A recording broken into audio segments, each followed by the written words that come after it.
This channel does not promote any violent, harmful, or illegal activities. All content provided by this channel is meant for an educational purpose only.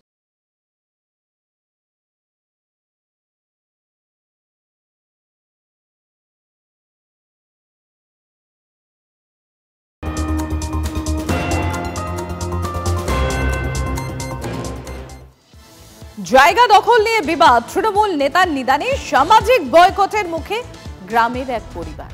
সাহায্যের আশায় প্রায় ৩ বছর প্রশাসনের দরজায় দরজায় ঘুরছে খানাকুলের বন্দাইপুরের ওই পরিবার। কি জানা যাচ্ছে যে বন্দাইপুরের বাসিন্দা রঞ্জিত মণ্ডলের সঙ্গে একটা জায়গার দখলদারি নিয়ে গ্রামের কয়েকজনের ঝামেলা হয় বছর ৩ আগে। রঞ্জিত আর তার পরিবার আদালতের দ্বারস্থ হন, সেই মামলা বিচারাধীন রয়েছে। আদালতে যাওয়ায় এলাকার তৃণমূল নেতা তথা খানাকুল ১ পঞ্চায়েত সমিতির প্রাক্তন সহ সভাপতি অশোক কোলে ও তার দলবল রঞ্জিতের পরিবারকে সামাজিক বয়কটের নিদান দেন বলে অভিযোগ। গ্রামে কোনো দোকান থেকে জিনিস দেয়া হচ্ছে না, এলাকার যে কল সেই কল থেকে জল নিতে দেয়া হচ্ছে না বলে অভিযোগ। গ্রামের কেউ ওই পরিবারের সঙ্গে কথা বললে তাদের ১০,০০০ টাকা জরিমানা দিতে হবে বলেও নিদান জারি করেছে ওই তৃণমূল কংগ্রেসের নেতা। ঘটনায় অভিযুক্ত তৃণমূল নেতার কোনো প্রতিক্রিয়া পাওয়া যায়নি। আমার বাড়ির সামনে বেআইনি নির্মাণ করে আমার রাস্তা ব্লক করে দেয় আমার জায়গার ওপর। এবার সেই কারণে আমি কোর্টের দ্বারস্থ হই। হওয়ার কারণে ৩ বছর আমার বাড়িকে সামাজিক বয়কটের মধ্যে চলছে। সিনিয়র সিটিজেন তাদের যে দুধ নেওয়া হয় সেগুলো বন্ধ, বাচ্চার টিউশন বন্ধ, এমনকি আমার চাষের জমি জায়গা টোটালি বন্ধ। সরকারি কলে জল আনতে গেছে, সেখানে ওই তৃণমূল নেতা অশোক কোলে থ্রেট দেয় যে ওই কলে জল আনতে যাওয়া যাবে না, সরকারি কল। অশোক কোলের ইঙ্গিতে যেভাবে ওনাকে সামাজিক বয়কট করা হয়েছে, ওনার পরিবারকে কারোর সাথে মিশতে দেওয়া হচ্ছে না, বাচ্চাদের স্কুল কলেজে যাওয়া, দোকানে যাওয়া পুরো বন্ধ করে দিয়েছে। বৃদ্ধ বাবা মা রয়েছে, তাদেরও টয়লেট, কুমোর টয়লেট সেটাকে ভেঙে দিয়েছে, চেয়ারে টয়লেট করতে হচ্ছে, বাথরুম করতে হচ্ছে। তো এইরকমভাবে সমস্ত দিক থেকে ওনাদেরকে বঞ্চিত করা হয়েছে। এমনকি ওখানে যে সরকারি টিউবওয়েল আছে সেই কলের পর্যন্ত জল খেতে দেওয়া হচ্ছে না। আমরা আবার প্রশাসনের দ্বারস্থ হয়ে কীভাবে মুক্তি পায়, কীভাবে সমাজের সকলের সাথে মিশতে পারে আর মূল স্রোতে ফিরে যেতে পারে, তার জন্য আমরা প্রশাসনের দ্বারস্থ হব। এটা আমাদের জানা নেই।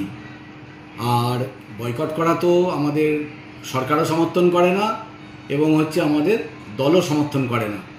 বিষয়টা হচ্ছে যদি এইরকম কোনো ঘটনা ঘটে থাকে তাহলে তার বিরুদ্ধে ব্যবস্থা নেবে। আমরা ওপর মহলে জানাবো বিষয়টা যে এরকম হচ্ছে, সম্পত্তিজনিত কারণে ওখানে একটা গণ্ডগোল হচ্ছে এইরকম আমাদের কানে আছে, কিন্তু একটা বয়কট হচ্ছে এই ব্যাপারটা আমাদের জানা নেই। যদি সত্যি হয়ে থাকে আপনারা বলছেন, তাহলে আমরা যেখানে জানাবো তার বিরুদ্ধে নির্দিষ্টভাবেই ব্যবস্থা হবে। কথায় রয়েছে কান টানলে মাথা আসে। তমলুকের তৃণমূল কাউন্সিলর বারবার নিজের কান টানছেন, থুড়ি কান ধরে উঠবোস করছেন, দুর্নীতির মাথার খোঁজও দিচ্ছেন, কিন্তু তার কথায় তারই দল বিশ্বাসই করছে না। নিজের কান টেনে বিরোধীদেরও হাসির খোরাক হচ্ছেন পার্থসারথী মাইতি। আমরা যে কান ধরে উদ্বোস করলাম, আমাদের পূর্ব মেদিনীপুর জেলা যে সকল নেতৃত্ব, ইনি তমলুক পুরসভার তৃণমূল কাউন্সিলর পার্থসারথী মাইতি। সম্প্রতি পুরসভার দুর্নীতির অভিযোগে কান ধরেছিলেন, এবার নিয়োগ দুর্নীতি ইস্যুতে তিনি কান ধরে ওঠবোস করলেন। তারা মুখ না খোলা, তাদের হয়ে মানুষের কাছে আমি কানে ধরে উদ্বোস করছি। পার্থসারথীর অভিযোগ, পূর্ব মেদিনীপুর জেলায় নিয়োগ দুর্নীতির বেশিরভাগটাই হয়েছে শুভেন্দু অধিকারীর হাত ধরে। সেই সঙ্গে দলকেও বিড়ম্বনায় ফেললেন তৃণমূল কাউন্সিলর। যে চোর তার নাম আমরা অদৃশ্য কোনো কারণে আনতে পারছি না। তৃণমূল কংগ্রেসের সকল নেতৃত্ব জানে যে কে চুরি করেছে। নিজেদের স্বার্থে, নিজেদের পদ বাঁচানোর জন্য শুভেন্দু অধিকারীর নাম মুখে আনছে না, এবং শুভেন্দু অধিকারী যে চুরি করেছে তাদের কাছে ডকুমেন্টসও আছে। স্কুল সার্ভিস কমিশন দাগি শিক্ষকদের তালিকা প্রকাশের পরই রাজ্যের প্রাক্তন মন্ত্রী শুভেন্দু অধিকারীকে নিশানা করেছিলেন তৃণমূল সাংসদ কল্যাণ বন্দ্যোপাধ্যায়। পাল্টা জবাব দেন বিরোধী দলনেতাও। সব শুভেন্দু অধিকারী অভ্যাসে করিয়েছে। মেদিনীপুর, দুটো মেদিনীপুর আর বাঁকুড়া, শুভেন্দু অধিকারীর কতগুলো লোক ওই লিস্টের মধ্যে রয়েছে।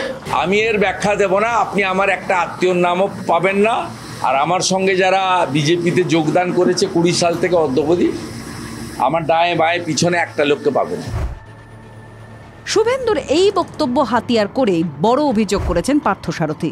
সঙ্গে উস্কে দিয়েছেন দলের মধ্যে বিজেপির চর থাকার কথা।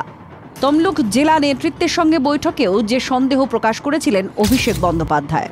শুভেন্দুবাবুর সাথে যোগসাজশ এখনও থাকার জন্য বারবার পশ্চিমবাংলার সমস্ত জেলাতে ভালো রেজাল্ট হলেও পূর্ব মেদিনীপুরের রেজাল্ট খারাপ হচ্ছে।